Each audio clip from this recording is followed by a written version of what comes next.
standards are voluntary, they're very difficult to discipline. But if they're used by governments, if they're a condition for importation, for instance, they could be challenged. And the easiest way to challenge them is to assert that they're discriminatory in some way, or there's a little bit of WTO jurisprudence that suggests that standards should not be related to processes unrelated to product characteristics. It's a very technical distinction, but in the WTO, standards have traditionally adhered to products, not to processes.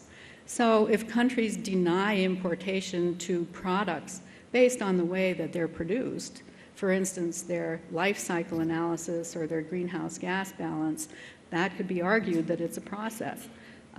That's not a very clear area of WTO jurisprudence and one that could probably bear some clarification. There's also some WTO jurisprudence that suggests that standards should be best based on actual values rather than default values. Venezuela brought a WTO case against the United States a few years ago, arguing that the U.S. standards for reformulated gas didn't allow Venezuela to use its actual values, rather they had to use default values, and a WTO dispute panel said that that was not appropriate. So that's something to keep in mind when you think about standards and how they're used. So sustainability standards are proliferating. As you know, we saw some great slides this morning. And here are some of the problems with them and the reasons that they are controversial, including in the WTO, where they're discussed in terms of private sector standards. Social standards can be stricter than national ones. Some standards tell countries where they can produce biofuels and other commodities and where they can't. Some standards change the balance of liability for biotechnology-derived crops. We've recently been talking to the Roundtable on Sustainable Biofuels on that issue. Some standards contain uncertifiable obligations. How is a producer going to certify in terms of his own production that he's not causing indirect land use change? That's kind of difficult. So the way in which standards are structured can really be an issue. And then different methodologies and measurements of greenhouse gas emissions potential and life cycle assessments are being used. And as I mentioned before, default value assumptions may be locally inappropriate. And it's also hard to generate data, especially from some of the standards that aim to be metrically oriented and performance oriented and outcomes based when there isn't any data. And a lot of production situations are situations in which there's very little data, although some of them are data rich. So those are some of the issues. There are lots of standards in the works, and I'm just going to go quickly through these slides because I know that you know about many of these standards. We've heard a lot about them here. But I'd just like to point out a couple that I think are interesting. Germany's biomass sustainability ordinance is an interesting one, and you should take a look at those. My understanding is that the EU standards are all going to be revisited in light of the Renewables Directive. So I think these all bear watching. Belgium and the Netherlands also have these standards. And we heard from the UK this morning. Internationally, there are a whole host of efforts going on to define sustainability. I wanted to point out that the ISO, the International Standards Organization, also has an effort in train, a project that was started by Germany and Brazil. And let's see, sector-specific initiatives, a whole lot of those. Most of these are sector-specific. And well, here I'd like to point out that UNICA is a member of the Better Sugarcane Initiative and also one of the first industry associations to generate its own standards. Okay, these are more biofuel-specific initiatives. The Roundtable for Sustainable Biofuels is one of the newer ones. I assume that you know about it. It intends to be an umbrella standard and to use some of these other standards sort of to incorporate them. There's also in the U.S. a Council on Sustainable Biomass Production, something that was started by industry, and it's really focused on second-generation technologies, cellulosic and other technologies, and that's just starting to get off the ground now. In the U.S., there's also a Sustainable Biodiesel Alliance, notable to me, because it assumes that the biomass in its system is all going to be organically produced. And then we've heard mention of the World Bank and the IADB sustainability scorecards. And finally, I just wanted to mention this briefly.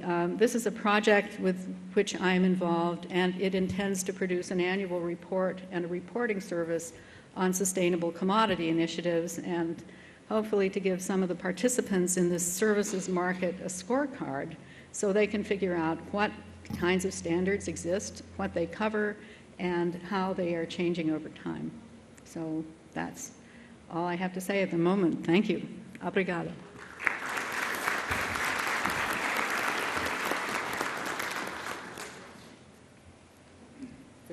Thank you very much, Jane, for this comprehensive presentation, which I believe will set the scene for an interesting debate afterwards. Our next speaker is Per Carstedt, one of the founders of the SECAP group, which is a leader in the development and provider of fuel ethanol for heavy diesel engines and flex fuel vehicles. It's also a major developer of large sustainable ethanol projects in Africa. And for what is extremely interesting to us and for which the audience will probably thank you, one of the largest importers of Brazilian ethanol into Europe. Particularly interesting is SECAP is also the developer of the first international, first verified sustainable ethanol initiative and a leader in the development of next generation of cellulose-based ethanol. Per, floor is yours. Thank you. Thank you, Emmanuel. Thank you for inviting me here. There is a lot to talk about regarding ethanol, and there are a lot of issues of cellulose and second generation and world trade and sustainability. But in this case, we will focus on trade and really the question, how could we make ethanol into a global energy commodity? I've been in this industry for 15 years, since 1994.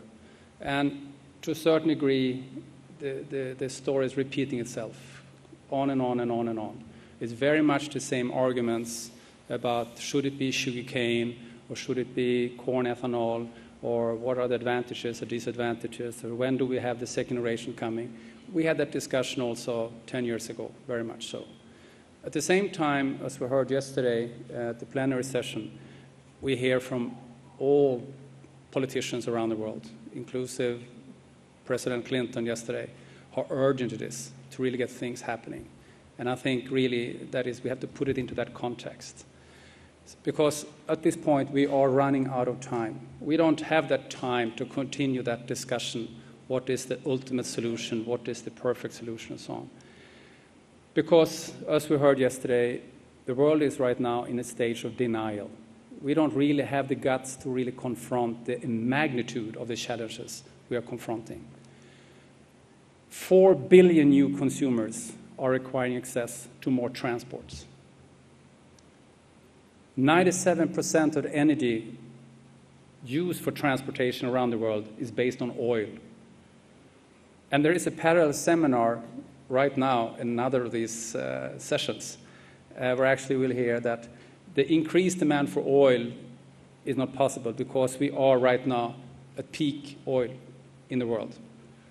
Very unlikely we'll be able to surpass 80 million barrels per day. We are at 75 million barrels per day today. If we run into a shortage of oil before we have time to react and change energy systems, If you just recall what happened last year when we ran into these financial problems, the short-sighted reaction all over the world, imagine how we lose that. Oops. Something happened with the slides. Sorry. If we run into shortage of oil, we will lose the long-term sustainability focus right away. Everyone will just look into their short-term own interests. And that very likely will happen. And forget about long-term sustainability and long-term cooperation.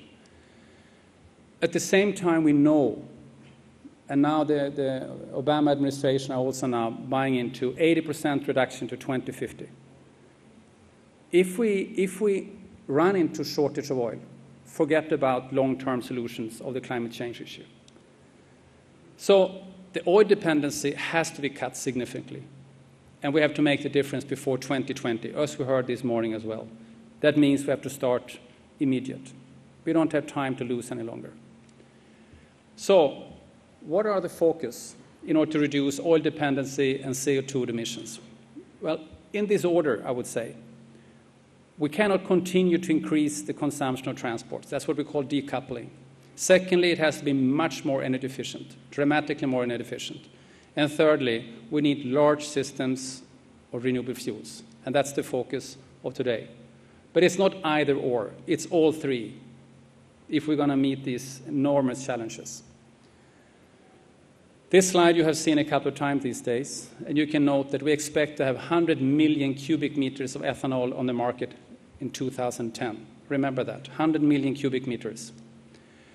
This is a slide we have used for more than 10 years, the Bioalcohol Fuel Foundation. You can have low blends in the gasoline pool. We have to move up towards the energy-efficient usage, and that goes through the flexi-fuel vehicles, both on the light passenger car side and the same thing on the heavy vehicle side. That is the strategy. We have to get that route as quickly as possible. We are envisaging this for, let's say, 2040, 2050. Today, we have roughly 800 million passenger cars. Let's assume we have 1.5 billion, not 2.5 billion, as other projections say, 1.5 billion cars by 2040, 2050. Today, if they're consuming 1.6 cubic meters per year, roughly 1 liter per 10 kilometer, that would, with a static view, need 2.4 billion cubic meters of ethanol by 2040, 2050. Compared to 100 million cubic meters we have today. Well, if you do that from grain, from corn, and you have 3,000 liters per hectare, you need 800 million hectares to reach that. If you do that from sugarcane, the best practice today, and you have 8,000 liters per hectare, you need 300 million hectares. We are having a pilot plant. We are doing ethanol from wood chips, and we are now focusing on bagasse, cellulose from bagasse. And then you do 50% more from each hectare. You do 12,000 liters. You need then 200 million hectares if you do it that way. But it's not static. We also have to move to more energy-efficient vehicles. And if you just apply that on the hybrid technology we have today, that is 30% more efficient, you need 140 million hectares. And as we heard in the morning, plug-in hybrids are here. That's the first time I really believe in the chair. I never believed in the fuel cells, to be honest. But this one will work. And if you moderately assume then 0.3 liter per 10 kilometer, you will need 60 million hectares. This is very much what the debate is about. Forget that, of course. That's not the solution. This is where we should aim for. 60 million hectares, using the best technology in the best places where the best photosynthesis, in the best energy-efficient usage. That would require roughly 800 million cubic meters, 8 times more than today. Or if you go for the hybrids, roughly 1.9 billion cubic meters. Well, today a lot of people see electricity as a big part of the solution for